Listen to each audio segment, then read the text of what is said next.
Category 4 storm. CBS News Brief, I'm Vicki Barker. Skol Vikings, let's win this game. Skol Vikings, honor your name. 790 AM, 94.1 FM, KFGO.com, the KFGO mobile app. Follow 790 KFGO on Twitter. Like the KFGO Morning Crew on Facebook. 3 in a row. Minnesota Vikings on a roll. Don't blink. Beat the Chicago Bears 19-13 in Monday Night Football. Eric Thompson, Daily Norseman, joining us here on the Morning Crew to talk about it. Good morning to you, Eric. Good morning. Thanks for having me on.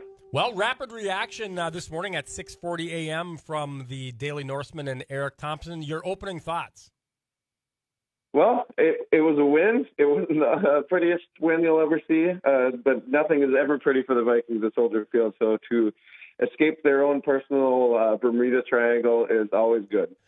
And I always try to find the high points. I mean, yeah, the wins, there's been some bad stuff mixed in with these as well, but that Adam Thielen catch, that was pretty sweet.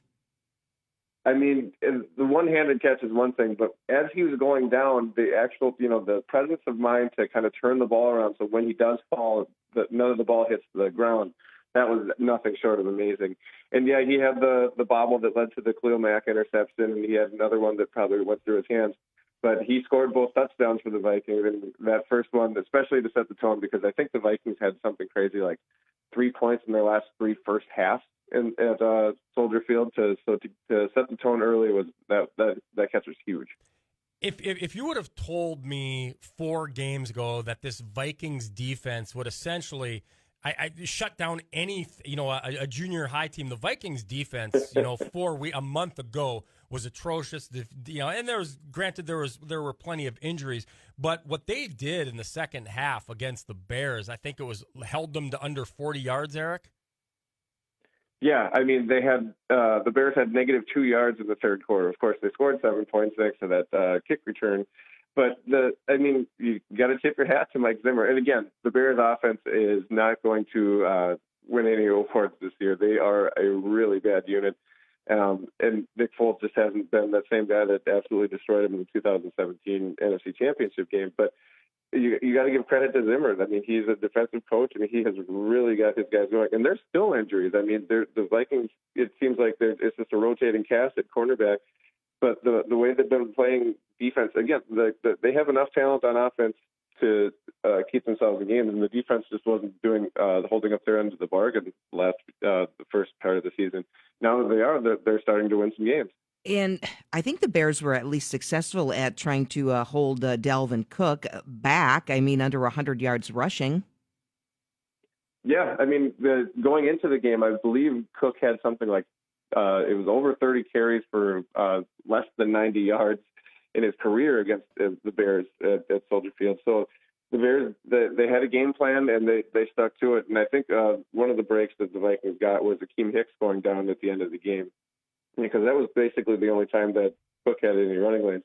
But again, the Vikings, despite the special teams woes, the defense did enough where they weren't chasing the game. They could actually run the ball, even though it wasn't the most consistent thing, and they weren't enjoying the types of yardage they had the previous 2 weeks. It was still effective enough where they could mix it up and include that in the play-action passing game. And that was kind of one of the plays that fielded at the end was a play-action pass that Cousins rolled out and was able to find Rudolph for that big first down late in the game. So it was a good and a great performance by Cook. But again, at Soldier Field, you'll take it. Eric Thompson, Daily Norseman, he dissects, him and his crew, they dissect the Vikings with a microscope, and it's a great source. If you follow him on Twitter, you check out Daily Norseman, you're going to get overload on Minnesota Vikings, and that's a good thing, especially when they're winning. It's even better. What has, from what you've seen, what has changed for this Vikings offense recently? Because, again, it seems like night and day. Is it the offensive line? Is it the play calling? Is it Kirk Cousins and some confidence? Yes to all three. I think that all three of those play a part. I think one of the bigger things that people aren't really talking about a ton is the emergence of Ezra Cleveland at right guard. All the Vikings really had to do was be, not actively terrible in the middle of that offensive line. You'll have Dalvin Cook do some really special things, and that's what they've been doing now. I mean, Drew Samia was just an absolute disaster there. And before that, Pat Elflein, he's now a New York Jet. He's not even on the team anymore. So just having that little bit of consistency, and I believe they only allowed 1 sack last night. So again, as long as that offensive line isn't the Achilles heel of the offense, they'll be able to move the ball against most teams. And so I think that's probably where it starts, is in the trenches. And if we can get the Kirk Cousins that showed up at Soldier Field last night, he was consistent and accurate, and he made good decisions with the ball, the Vikings should be able to hang with just about any team down the stretch, and they have a really favorable schedule coming up. Yeah, we heard a lot of players, was spread around, whether offense or defense, a lot of players making great plays. And we got to talk about rookie Justin Jefferson, too. Boy, he's having a heck of a season. Man, I mean, for all the expectations, even as a first-round pick, he has exceeded every single one of them. And again, the knock on him was kind of, well, maybe he can't really get off the line of scrimmage in the NFL, and he'll be mostly a slot receiver. He is doing his damage all over the field. The NFL Next Gen Stats sent out a tweet of all his route tree last night. He had 8 catches, 135 yards. He is making plays all over the field. And, of course, the Vikings fans, they definitely miss Stephon Diggs. He's having a great year in Buffalo. But this might be that rare occasion where it's a win-win trade, because the Vikings have his replacement already, and Jefferson is just playing out of his mind, and it seems like there's nowhere to go but up for him. For good reason. We've heard Greg Coleman taking issue with the Minnesota Vikings special teams, and obviously as a former punter, you'd expect that from Greg. How worried are you about the Vikings special teams, Eric?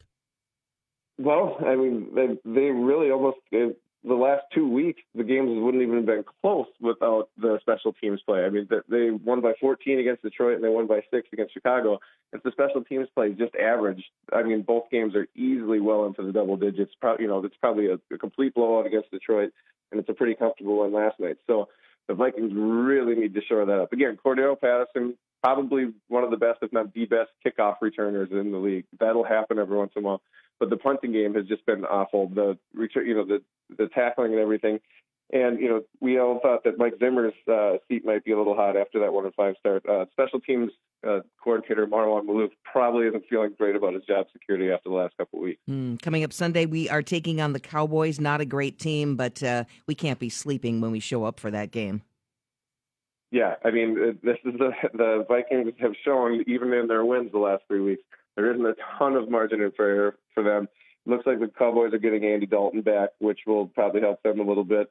They looked a little better the last week, and they gave Pittsburgh, the last undefeated team, they gave them everything they could handle with the backup quarterback. So Vikings will definitely have to come to play. There's still a lot of talent on that side of the ball with Dallas. Of course, it's not the toughest game. It's not as tough as the Vikings thought when the schedule first came out.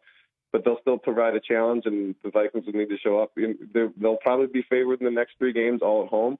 7-5 is there for the taking, but they still have to go out and take it. Okay, I'm going to put you on the spot, and I know it's early in the morning and you're up late at night, but we know injuries are a part of the NFL. Reality, who would you feel more confident trying to make the playoffs with Sean Mannion having to replace Kirk Cousins due to injury, or with Alexander Mattison having to replace Dalvin Cook? Ooh, that one's tough. I really don't like the Vikings' chances either way. I would probably say with Madison, just because we've kind of seen it already in action. Again, it's definitely a step down from Cook to Madison, but I don't think the step down would be quite as dramatic. And again, maybe Sean Mannion, the way the offense has been going, Cousins, the wins against Green Bay and Detroit, wasn't really asked to do a whole lot, but he made some pretty important throws last night against Chicago. So I mean, we haven't seen much of Mannion since Cousins showed up. And knock on wood, Cousins, that's his one thing. His best ability has been availability. He doesn't miss games. So Hopefully we don't have to find out, but I would probably lean towards Madison replacing Cook. Follow the Daily Norseman on Twitter, Eric Thompson, the insight and access on Minnesota Vikings Daily Norseman. Thanks for your time this morning, Eric. We appreciate it. Always a pleasure. Thanks for having me on. You bet. That was a good question. That was a really good question. I'm always afraid with injuries, With injuries, and you and I are not a Kirk Cousins fan to begin with. Speak for yourself, Bond. It is 648, 94.1 on your FM dial, the Mighty 790 KFGO. You can listen to us live at KFGO.com at no cost to you ever, 24/7, anywhere you are. The KFGO Weather Center forecast is powered by Acme Tools. Stand up to the threat of power outages with a